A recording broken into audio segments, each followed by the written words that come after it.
obertura l'any 1994, ha estat molt més que un lloc on trobar llibres. Tenir un espai on es comparteix saber, tenir un espai on juntem gent molt diferent.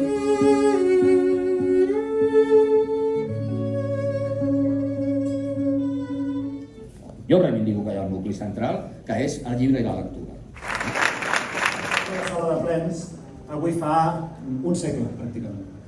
I una de les coses que vam recordar va ser que allà hi va haver la primera biblioteca municipal d'Olesa de Montserrat. Aquesta nova biblioteca es converteix avui, novament, també, en un centre local de cultura i coneixement.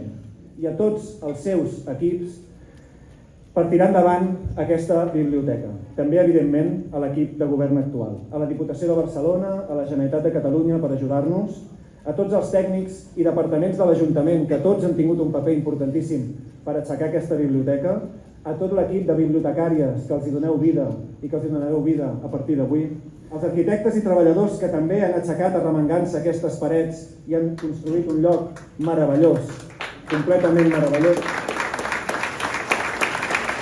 Biblioteca Santa Oliva i visca Olesa de Montserrat.